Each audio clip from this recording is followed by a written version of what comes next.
And we're back.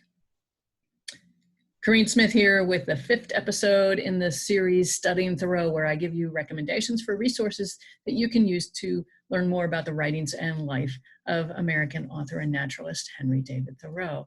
And this is actually part 2, a 2-part series about his journal, the journal, as we say, which he kept for 25 years from 1837 to 1861 at almost 2 million words.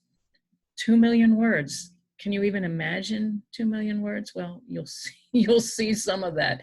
The journal is considered by many, of course, to be Thoreau's greatest work, above and beyond Walden. And yet we still, to this day, can't get a complete version of it all in one package or all in one space to hand somebody when they say, I want Thoreau's journal. And you can say, here. And so that I'm exploring the historical reasons why and explaining what your options are. So I covered the history last time up through the 1906 set, which is crucial, up through 1959. And then today we're gonna get those 1960s and then into, today. My name's Corine Smith. I was a librarian for a long time, and I'm really into Thoreau, as you can tell. Wrote a couple of books about him. I now serve as the supervisor of the shop at Walden Pond in Concord, Massachusetts for the Thoreau Society. But this is my own series. I'm not speaking for the organization or for the membership at large. These are my recommendations. It's also my interpretation of the history. So if I gloss it over too much because I'm trying to simplify it, or if I misinterpret it, it's all on me. It's a complex history, and so I'm trying to simplify it, but still obviously make it accurate. For each one of these episodes, I give you a bibliography on travelswiththoreau.com. This is no different. You go to bibliography and then click on the journal, and it'll have links for everything I mentioned last time and this time to aggregate website for used book dealers mostly, because a lot of these books are out of print. For the newer books that I'm going to mention today, the links will be either to the shop at Walden Pond or to the independent book selling link site, bookshop.org. So there's all that stuff out of the way. Let's get back to the journal. I hope you watched part 1. If you didn't, there's going to be some references here that you might want to go back and watch it, okay? As I explained last time, the 1906 set from Houghton Mifflin, the 20-volume set, the 20-volume set. Here it is in its deluxe manuscript edition. The 20-volume set is a standard. It's a standard. It had failings, it had editing, it had cutting, it had omissions, but it's still an authority, right? The journal of the 20-volume set takes up 14 volumes, and each one has its own Roman numeral, colon, Roman numeral, and page numbers, so that when you see a reference to any quote that Thoreau wrote in his journal, you'll see a date probably, and then you'll probably see a Roman numeral, colon, and an Arabic number. That's to this set. That's to this set. I also showed you last time my college's set. They rebound it, but these are the 20 volumes of the Houghton Mifflin. The Houghton Mifflin 20-volume set from 1906, right? So our shorthand for that is the 1906. So we're up to 1959, probably because of this set, Thoreau's reputation started growing, and people were reading him probably because of this set, mostly academics or people who were well-read and educated and were into reading literature like that and in sets like that. But his reputation began gaining ground in the 1950s, and Thoreau's reputation really took off in the 1960s. Why? Well, if you lived through it, I'm sure you understand. Everything that was happening could be reflected in things that he had written about. His major topics: nature and the environment, the role of government in our lives. Do we want it funding a war that we don't support? The roles of individual rights and civil rights, and what acts of resistance and civil disobedience could be, and what they could look like. Now, everything that he wrote about was in our faces in the 1960s. And because of that, probably his quotes started appearing on posters and greeting cards and everywhere. And you saw him even on your postage stamps. You remember the postage stamps? Came out in 1967 for his 150th birthday. Leonard Baskin, American artist Leonard Baskin, kind of makes him out to be a craggy hippie kind of sort. But, if that's the way you saw him there, that might not have deterred you from reading about him. And of course, he was being more read, and Walden was being read, and those copies were being published, like the one I always show you, and I don't know where I put it. And people, once they come to Thoreau, they want to read more. And then they find out that he kept a journal. Well, give me the journal then. Okay, but in the 1960s, how are you going to do that? You're going to go back to here? No. So publishers started responding to the demand. And in the 1960s, we see a couple of individual books of compilations of Thoreau's journal. So here's one that I picked up somewhere along the way: Selected Journals of Henry David Thoreau, compiled by Carl Bodie. Carl Bodie was a Thoreau scholar who was active in the 1950s and 1960s.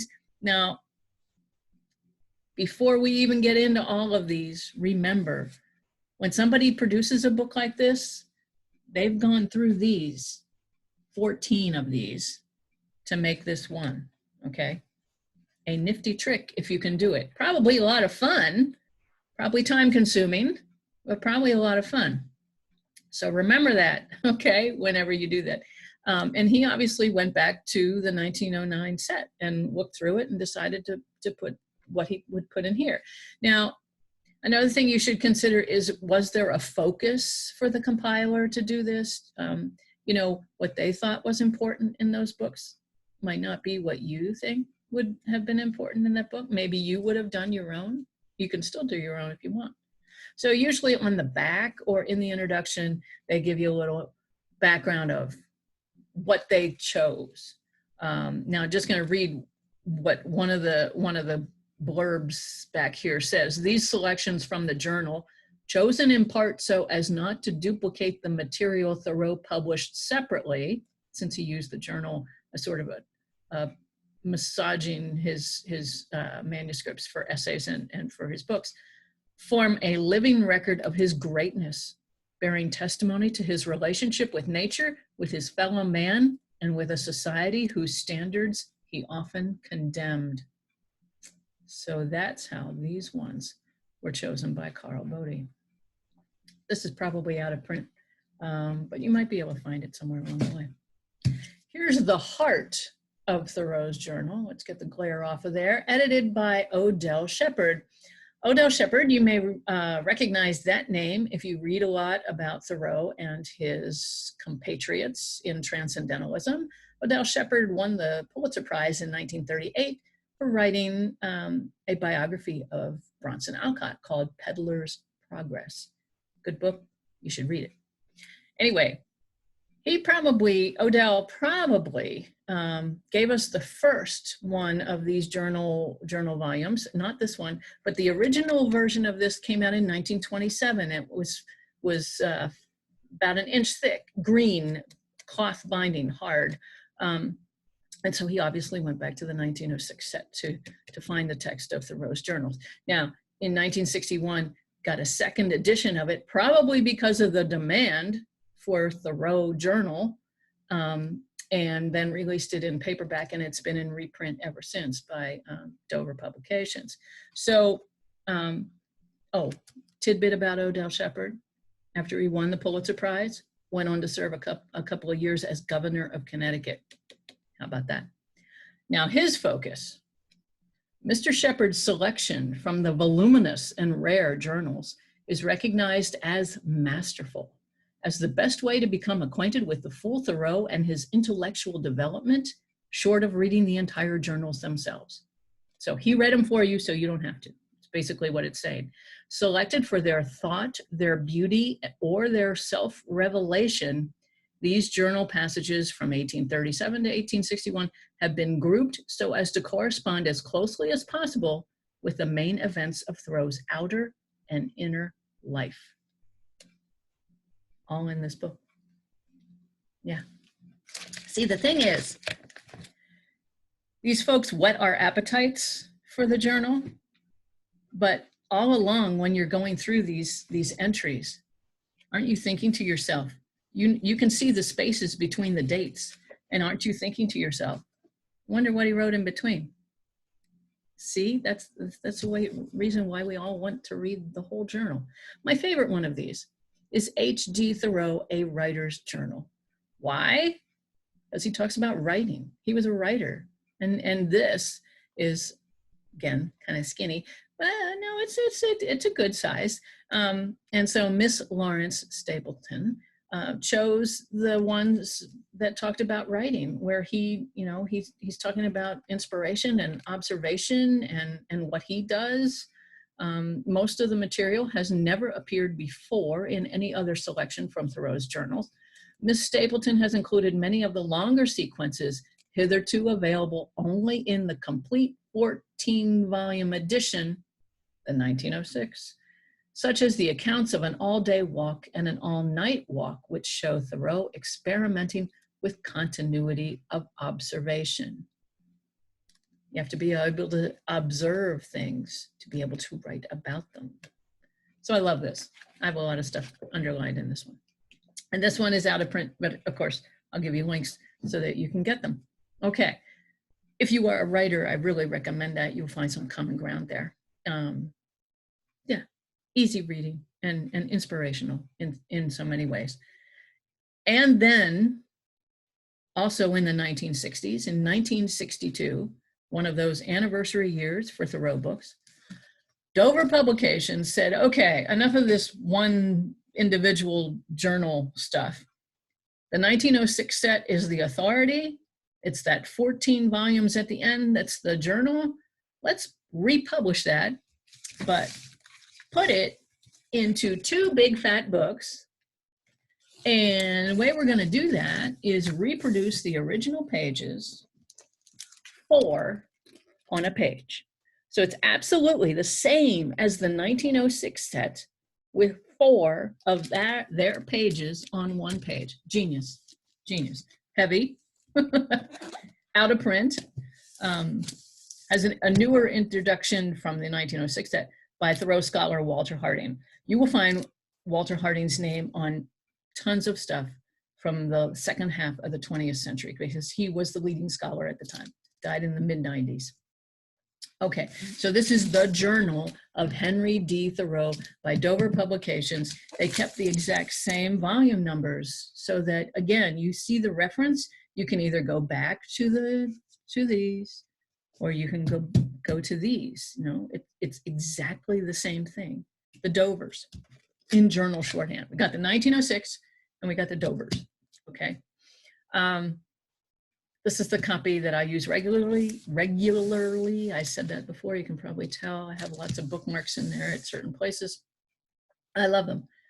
They're out of print, of course. I'll give you the links. I would not pay more than $100 for each one of these. You can also find them on Google Books if you really search. They're kind of hard to find on Google Books because there's so many entries. So you could read them that way, but yeah, I wouldn't pay more than $100 for either one of these. You rarely find them together, being sold together as a set. You have to kind of assemble your own. If I am accidentally creating demand for them and the price goes higher than that, I apologize. That's all I can say to that. Okay, so there you go, 1906, but in a nice, interesting, different format. more succinct, more in the same package. But remember, the 1906 set was flawed anyway. You know, Bradford Torrey and Francis H. Allen, the editors of the journal, cut things they didn't think people would be interested in. They evened out Henry's punctuation, and we will get to this big time in a couple of minutes. But and there were 2 journal volumes missing at the time, so it's incomplete and it has some flaws, but it's there, and it's most of it, I guess, is what we do. And that's the one I prefer, actually, out of everything else. That's the one I prefer. So back to our history, in the 1980s, there was a short-lived academic journal called the Thoreau Quarterly. It grew out of another periodical, and I may go through an episode where I talk about organizations and their periodicals, because you'll run into them. Anyway, the Thoreau Quarterly, based in Minnesota, and I guess the folks involved with the Quarterly said, sat down one day, and I'm paraphrasing, I'm making this up, but I bet they sat down and said, we got these, and we got the Dovers, but let's make them more accessible. Let's make the journal more accessible to people somehow and make it look nice. And maybe keep the same feel of the original 14 journals. That would be nice. And use new technology to do it. That would be nice. So they paired up in 1984, the Thoreau Quarterly people paired up with Peregrine Smith Books of Salt Lake City. And they prepared a set that looks like this. Paperback, but it has the old-timey marbled end papers that it makes it look like an old-time book. And this came in a boxed set, 14 volumes, exactly like 1906, exactly like the 4 on a page of the Dovers. Very nice. I know people who own this. I don't, because I use the Dovers, and they're very nice. They look nice. They're nice to hold. All around, very nice. They also put an introduction by Walter Harding in it. Okay, so yeah, they're very nice. So I would recommend them too. Again, you're not going to find the whole set out of print. You're not going to find the whole set. You might find a couple of volumes every once in a while, and then maybe you can assemble your own. Since I don't own it, I can't show it all to you, but what I do own is this one, which actually is the 15th volume to the set. What? The 15th volume to the set. And see what it says? Botanical Index. What is this? What is this? The Botanical Index to the Journal of Henry David Thoreau by Ray Angelo. Ray Angelo, for many years, worked at the herbarium at Harvard University, worked with Henry's herbarium pieces, saw them. Ray did a monstrous amount of work. He went through the 14 volumes of the 1906 set, and he wrote down every plant and tree that Henry saw and named. Common names, species names, everything.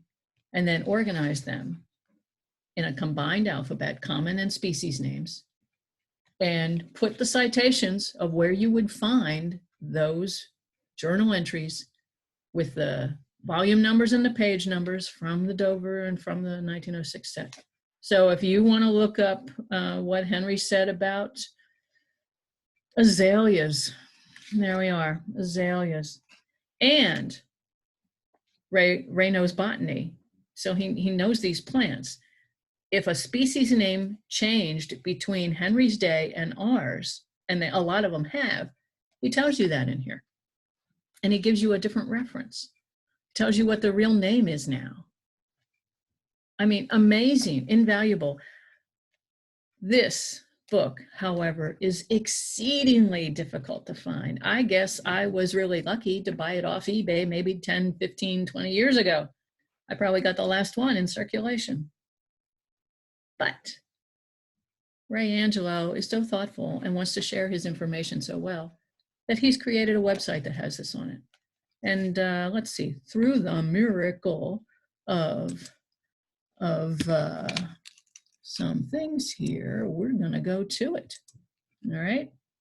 So it's www.ray-aa.com, and I'll have this on, you can probably see that. So this is his page, there's Ray. Okay, you see Ray? And then you see Henry in the middle here. And you got to know that Ray loves Henry when he's got a Thoreau quote right on his website. Lead such a life as the children that chase butterflies in a meadow. Advice for us all. So right next to Ray is Henry's picture, and it says Thoreau Botanical Index. So you click on that, and when you click on that, here we go, Botanical Index to the Journal of Henry David Thoreau. Lots of explanation about what he did and where he got it and who helped him. Then down here is the Botanical Index, okay? So let's just go to M. It's alphabetical, either, of course, by the common name or the species name. You go to M's, let's look up maidenhair fern. You know what a maidenhair fern looks like? It's quite beautiful. So here we go, we clicked on M. And there, you know, about a little more than halfway down, maidenhair fern, Adiantum mentalum, and it gives you, at one point, evidently, Henry wrote just maidenhair, but that's a really unique name. So we know that he was making a reference to maidenhair ferns. So there's 2 entries there with the volume number in bold and the page number in regular. And so you can go to your handy dandy version of the 1906 set, and you can find it. Is that not just the coolest thing in the world? It's just wonderful. Thank you, Ray. Thank you. So again, that's ray.a.com, ray-a.com, and then Thoreau bot IDX, and I will put that in my links anyway. Invaluable. It's the kind of thing, when I used to write blog posts for Thoreau Farm, I would use that all the time, because I would go out and I would see things, walk around, see things, see a certain plant thing, wonder what Henry thought about that, and then come back, look it up in my paper book, and find the references and find a really cool ones, or a couple cool ones that I could just, you know, toss into the blog post. As though I knew these things right off the top of my head, but of course not. I used Ray's index to find them. A great electronic resource, and you're going to learn about another one in a few minutes. Now, in the first episode, I told you you could own some sort of larger journal compilation and newer one. So this is from 2009, and it's the journal 1837 to 1861. Has an introduction by John Stilgoe. Damian Searles is the editor here, and it's a nice paperback, and it's probably the largest compilation that you can get right now in one volume in your hand. And then I also showed you I to myself, Jeff Kramer, curator of the Thoreau Institute at Walden Woods. I to myself, because Henry once wrote, says I to myself should be the motto of my journal, Henry said. And so this is annotated. Jeff annotated it like he also did with Walden and the Maine Woods. And so the main text is in the middle, and then he has explanations and definitions in the side. So if you want more than just what Henry said, you want to understand it a little better, yeah, you can use that. Now, looking at their introductions, they both went back to the 1906 set to get the text of the journal. They have reasons for doing that, and they tell you in the introduction. Okay, they did not go back to the original journals, which are at the Morgan. I don't know, just for convenience alone, I don't know that people would do that, but there's another option coming up. Okay. Speaking of, I'm going to take a sip of my tea. Let's take a deep breath, because what we're going to do, deep breath, because what we're going to do is take this up a notch, or a couple of notches, because we need to talk about the Princeton editions. I've talked about the Princeton editions. I've mentioned them in previous episodes. Now's the time that we really have to talk about them, because they're crucial to the story of the journal. So, to understand the Princeton editions, let's go back again to those glorious times of the 1960s when all of these things were raging and Henry's words were just so profound and so relevant as they are today, but really, really major relevant to what we were seeing, what was going on, and people are reading him and all that kind of stuff. And so again, I'm paraphrasing and kind of glossing it up, but the 1960s and a 60-year-old set of writings is still being considered the standard. Really? We knew it was flawed, we knew it had errors, and everybody's still using it. So somebody had the idea and said, you know what we have to do? Okay, we got that 20-volume set, 1906. You know what we have to do? We have to do it all over again. All over again. And we have to, make sure it's accurate, and we have to make sure the punctuation is the way he had it exactly on the page. And we got to create a brand new resource that is the complete writings, and put more things in there than they had available at the time, more essays and more things. So create a brand new writings of Henry D. Thoreau, the best and most complete that it could be. Okay, boom, great idea, great plan, great idea. And so the project was first announced in 1966 in the Thoreau Society Bulletin by Walter Harding. And they had gathered a legion of scholars at the time who were going to work on it, because this is going to go back to the original manuscripts, folks, back to Henry's pages, wherever they may be, assemble them wherever they may be, in whatever archive they're being handled by, and go and look at his handwriting. It's hard to figure out, and all that stuff, and just do it all over again. 1966 is when they announced this. They also predicted that it would take 5 years to finish. More than 50 years later, it's still not quite there. Well, all kinds of things, happen. Manuscripts everywhere, lots of people, lots of scholars involved. Henry's handwriting is hard to read sometimes. It's grant funded is the main thing. It's grant funded, and we know how that can go. Okay, so that's why there's most of the delay. Grant funding and dwindling staff, as my understanding is. Elizabeth Witherall is now the editor-in-chief. She's been that way for a long time. And we call it the Princeton editions because it is published, each volume is published by Princeton University Press. But Beth and her staff member now are based at the University of California at Santa Barbara. Okay, so you might need to remember that. So yes, from 1966 on, when they started, when they got everything figured out, and when they started with the basic books first, Walden, Week, Maine Woods, Cape Cod, all that stuff that's at the beginning of the 1906 set is at the beginning of the Princeton set. They did all of those things first. And then they got to the journal, which 2 million words, okay, first of all. And so the first journal volume came out in 1981. Okay, this is what it looks like. This is the first journal volume. This is what they all look like. Now, the volumes are pricey because it's an academic press and because of all the work that went into it. Each one averages $100, some are more. And they predict now that they will have 16 volumes that will have the journal in it. They have published 8 in book form for now. That's where they've gotten to. What they have is, Thoreau's journal writings presumably exactly the way he wrote them. They went back to the original manuscript. They added things that Torrey and Allen took out in the 1906.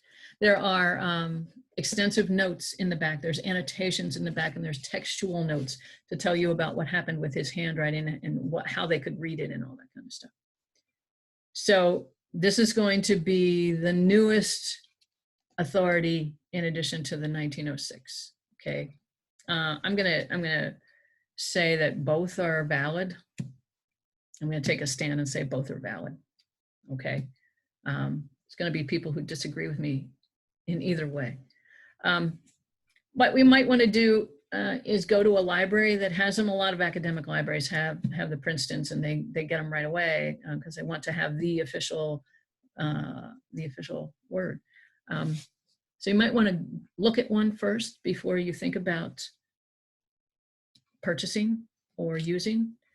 So maybe you're thinking, does it really make a difference? Is there really that much of a difference between 1906 and these? Do we really need to see his words exactly as he said them? You know, you know, we could argue about that today. But I keep saying, but I want to show you an example of a difference between the 1906 set and Princeton. Okay, this is a copy I did out of the Dover. I didn't want to hold the big book up so high. So this is a really early entry from 1841, September 20th, 1841, which, if you are following along, kids, is volume 1, page 286, September 20th, 1841, okay? There we are. Visited Sampson Wilder. Visited Sampson Wilder of Boston. Boston is hyphenated and it's on the second line. Visited Sampson Wilder of Boston. His method of setting out peach trees is as follows. And then Henry writes down what Mr. Wilder told him about planting and maintaining peach trees.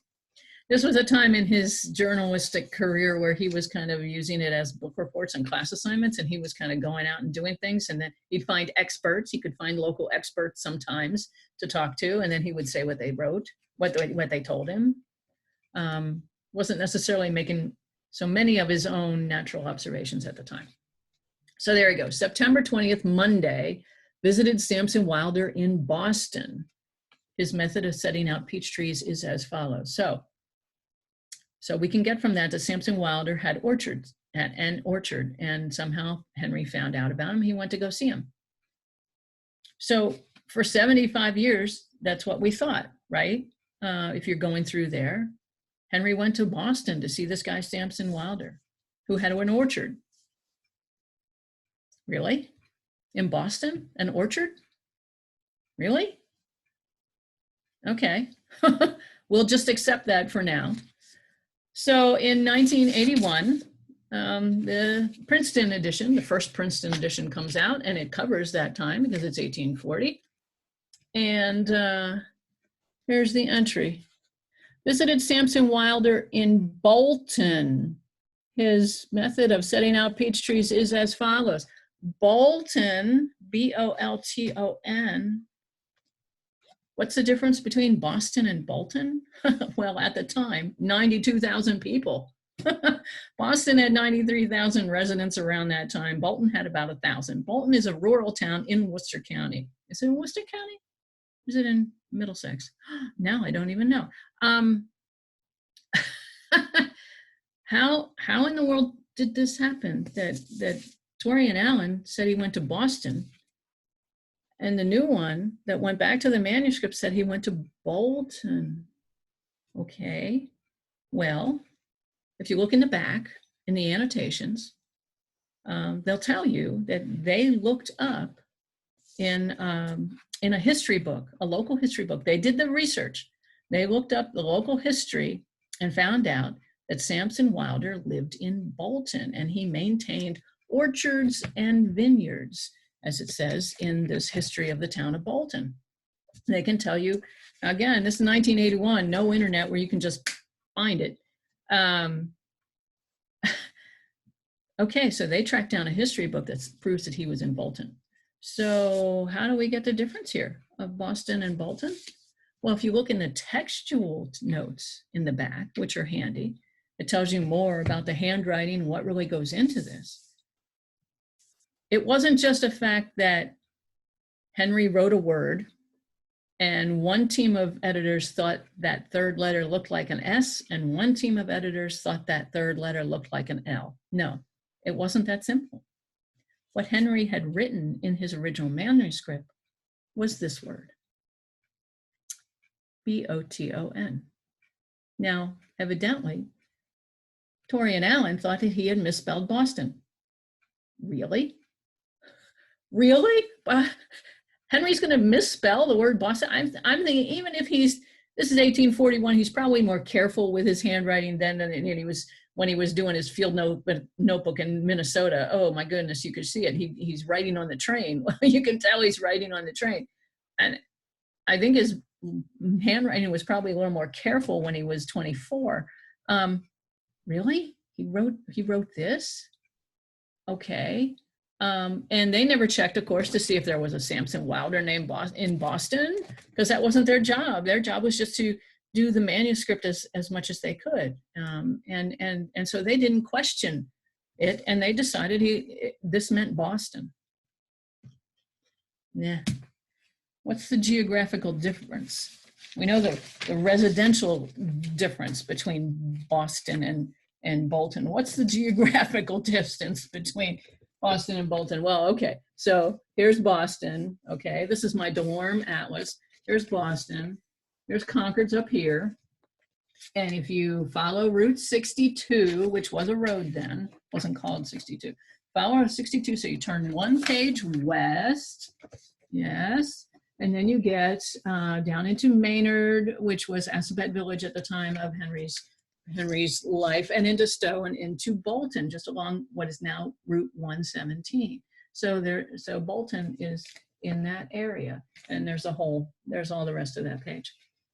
So it's about 15 miles from Concord to Boston, from Concord to, it's about 20 from Concord to Boston, but it's about 15 miles from Concord to Bolton. So Henry could have walked, or he could have taken a carriage. There are today lots of farms and orchards operating in that area. So it makes perfect sense that Sampson Wilder would live in Bolton. That's where he would have this orchard. Makes perfect sense. Okay, so I'm obsessed with this one incident, with this one letter difference, okay? And I think there's 3 reasons why this story resounds with me and why this difference makes an impact for me. First of all, it's the truth. It's the truth. They found out the truth. Mr. Wilder lives in Bolton. He does not live in Boston. As a matter of fact, let's go to the screen.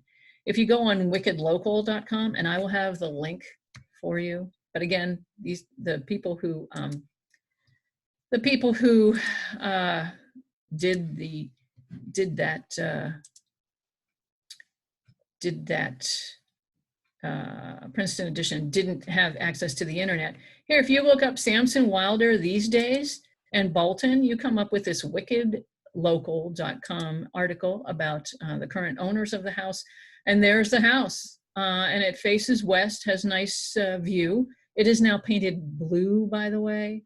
But there's the Sampson Wilder house. I mean, it even says that. It says the Wilder Mansion in Bolton. Again, there we go, the Wilder Mansion in Bolton. So yeah, easy to prove now. Easy to prove. So it's the truth. So for one reason, they corrected what Torrey and Allen didn't have right. Okay. Secondly, and I think this is kind of interesting, and maybe I'm going to lose you here, but I think this is kind of interesting, something to think about. I think this is the way Henry wrote names that he heard and never saw written down. When you say the name Bolton, you kind of say the L and you kind of don't. And so I can understand writing it this way. I get it. To him, it sounded like Bolton. That could be that. I don't know why would he have never seen the name Bolton written down? Or maybe they said it sort of casually that way. But this isn't the first incident of us seeing him spell things the way he heard them. Think of Mount Katahdin in Maine, highest mountain in New England, and he went to Katahdin. And you know that he spells Katahdin a certain way. It's different from what the real way to spell Katahdin, so to speak, is K-A-T-A-H-D-I-N. And Henry spelled it K-T-A-A-D-N. Katahdin. That's how it sounds. It's how it sounds. I also found this one, I researched his 1861 trip to Minnesota, and on the way back, he stopped at Mackinac Island for a couple of days. In his field notebook, he writes Mackinac as ending in AW every time, because that's how they pronounce it, okay? The official name of the island ends in an AC, but please don't ever call it Mackinac. Please, please don't ever call it Mackinac. It's called Mackinac. That's how he wrote it, okay? And I think that's what happened here, actually. He heard it, that's the way he wrote it. And guess what, Tori and Alec? It isn't Boston. Anyway, sometimes people can point to parts of Thoreau's writing somewhere along the line and say, you know, he was wrong about this. Sometimes he didn't have all the information, you know, sometimes he was wrong because he didn't know better. He didn't have anyway. My third reason for being interested in this whole thing, and actually, you know what, let me go back before I give you my final thing about that. I think, okay, so this is supposed to be Henry's words. I think the way I would have handled it on that page if I had been the editor, just saying, is we know that Henry wrote this word. I would have put it that way in the text. And then in, you know, brackets afterward, Bolton. And then have the textual thing say, you know, we understand that it's not Boston. But if this is supposed to be the exact way he wrote it, I would have put this on that line and I wouldn't have changed it to Bolton, but that's my editorial idea for the day. Anyway, my third reason for being so obsessed with this, which is what I am, is that I actually think this story merits more than just this one line. I think this story tells much more, because if you go to that Wilder mansion, sits on that hill, overlooks the valley, has a western view, you can see the Worcester Hills and Mount Wachusett in the distance, only 15 miles away. Now, Henry loved mountains. I don't know if he loved them that much in 1840, but, you know, as he grew, you know, he climbed all of the major mountains of New England, Katahdin, Greylock, Monadnock 4 times, Wachusett twice. But at this point in his time, September of 1840, he'd never been to Wachusett. He'd probably never been that far west. He could see Wachusett from one of the hills in Concord, but of course it was much distant. Here he had walked or ridden 15 miles to Bolton. Here he's on this hill, he can see Wachusett. It's only 15 more miles. Whoa, that's accessible. I could get there. All it would take is another day walking. Now, he never writes about that in the journal, as far as I can tell. And I did kind of scan through it, but as far as I can tell, in the next 9 months, he does not say, you know, when I was at Mr. Wilder's property, you could see Wachusett, and you know what? I could walk there. He never says that. But then at this time in his life, that's not the kind of thing that he was writing in his journal. Okay, he was 24. If this had happened 10 years later, yes, he would have said, clear view of the mountain behind Wilder's. Think I could walk there someday. Nevertheless, the day he went to Wilder's house, September 20th, 1840, 9 months later, July 1841, he and Richard Fuller, Margaret Fuller's brother, are walking to Wachusett. And according to the way when you compare the landscape to what he says in his essay that was published the next year, A Walk to Wachusett, you can tell he followed the same road. There was another way he could have gone through the town of Harvard. He followed the same road to the neighborhood of Mr. Wilder's orchard. I don't know if he passed Mr. Wilder's house that day, but he certainly came close to it. He came within a mile of it and then continued on to Wachusett. I think this incident points to that. And if I had only gone, because I like to follow Henry's paths, I like to match the geography with what he said. I couldn't have never have done that, thinking that he went to Boston to see Sampson Wilder.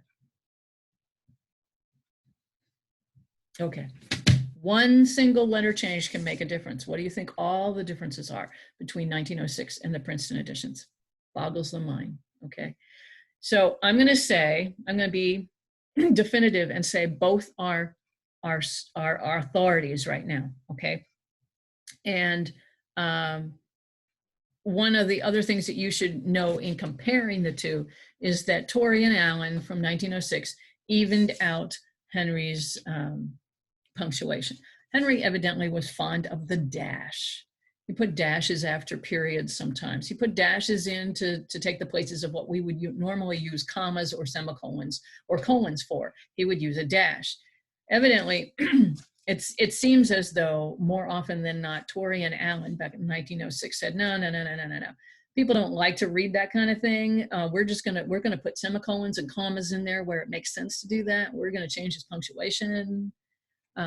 These guys, Princeton edition doesn't do that. All the dashes are in there. And so it's a different kind of reading experience. I'm not saying it's good or bad or one is good or one is bad. It's a different kind of reading experience. And you just have to know that this is the way it reads in his handwriting, okay? So now you're probably thinking, okay, what do I want? What do I want to choose? Do I want to go with the old one? Do I want to go with the new one? How can I go with the new one when there's 16 journal volumes planned, but only 8 have been printed? Well, there's more. Remember on the cable ads? But there's more, right? Hang in there because yes, there's more. There's going to be 16 volumes. But Beth and her staff know how much people want these Princeton editions and that they are frustrated that they're not coming out as quickly as we'd want them to, and that they are expensive, quite frankly. And so what they have done, they have already done a lot of the work from volumes 9 to 16. And so what they have thoughtfully done for us is to put it online. Not the 8 volumes that they've already published, but 9 to 16. And the way to find this, and we're going to look at it later in a minute, thoreau.library.ucsb.edu. Remember, they are at the University of California at Santa Barbara. Okay, so that'll help you find it if you forget what this is. I'm going to have the link on my thing. Writings _ journals HTML. And we're going to go visit it right now. Okay. So yeah, we're going to go visit it right now. Tum, tum, tum, tum. Okay. So the writings of Henry D. Thoreau. I went right to that page that I gave you the link to. Online journals transcripts. You see that in the middle under the top bar? Okay. So it gives you description of the project and what everything is here. And then in this blue box in the middle, currently available. They're going through, they have the volumes, manuscript volume 18 means that's Henry's 18th manuscript volume. Remember, he had 39 or so. Okay, so they're using his volume number just temporarily. Okay, so if I want to know, so the 8 published, I told you this already, I think, the 8 published volumes go from 1837 to 1854, middle of 1854. So here we go, the next one that isn't printed yet is manuscript volume 18. And we click on that. They have lots of material about what's in there and all that kind of stuff. You get down and who worked on it. Whoops. You get down to the very bottom, there are 2 options. One is the transcript and one is the manuscript. If you click on the transcript, you will get what would be in the book if it was printed. Look at that. Sunday, September 3rd, 1854, and he uses the thing, fair weather and a clear atmosphere. And look at the second paragraph, PM, afternoon, with Minot Pratt into Carlisle, woodbine berries purple. Woodbine, by the way, is Virginia creeper. He always called it woodbine, but this is September, and you know, Virginia creeper turns red before most things do, and it's got berries on it. How about that? So yeah, now if you go back, isn't this cool? Isn't this cool? You got the whole book that isn't even out yet, and there it is right in front of you. You go back to that volume 18, manuscript volume 18, and you click on manuscript instead. You can guess where this is going, folks, can't you? There's Henry's handwriting. There's the actual page. Sunday, September 3rd, 54. Fair weather. In the second paragraph, PM with Minot Pratt into Carlisle. Woodbine berries purple. There's his handwriting. Take a gander at that and then go back and forth and compare and see if you can read Henry's handwriting, right? What a marvelous resource, huh? Isn't that terrific? They knew that we were waiting for this, okay? They knew that we were waiting for this, and so they've taken the time to help us out, big time, with all the stuff on there. Now, you know, if you are a book person and you'd rather have this, I know that might be disappointing that it's all online, but they're doing the best they can, as far as I know. You know, they're doing the best they can. Another thing I forgot to mention about that website is it has tons of resources. There are rabbit holes on there that you can fall down into and be there for days. All kinds of resources, and not just the technicalities of how we're doing a manuscript, but where things are, what important other electronic resources are out there from all of the archives, and what you can get, and just overwhelming. That part is overwhelming, but probably maybe all of this information is overwhelming, and maybe I have just gone for you. Maybe it's TMI, you know, too much information, and you're probably right. Basic summary, and the bottom line is we got two authorities here. We got the 1906 set, and we got the Princeton editions, and that's how you call them. Any book that you get, any journal book, newer journal book, or any quote book at all, the editor's going to have to pick where they are going to get the original text. You can probably tell just because of the way it's presented and printed and punctuated, which one the editor figured out to use. Are they going to use the 1906 as it? They're going to use the new Princeton as it? Are they going to do a hybrid, compare, and come up with a middle ground and realize that BOTON is Bolton? You know, there's a lot of decisions to be made when somebody's making a quote book. Where are they going to get the text from? And that might be important to you. It might not be. Just remember, 1906 has some challenges, but Princeton does too, especially in where you're going to get it, you know. So, wow, lots of information and lots of things to consider. So now you know why when somebody says, I'd like to read Thoreau's journal, that's not a simple answer for them, okay? Yes, you can hand them one of these books and say, there you go. That's not the whole thing.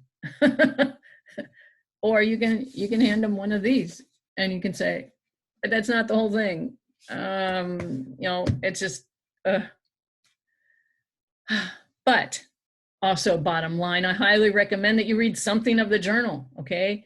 As much as you can, as much as you want to, especially 1850 on, when he's just writing every day and seeing all kinds of things. But if you want more of the introspective stuff, it's the earlier stuff.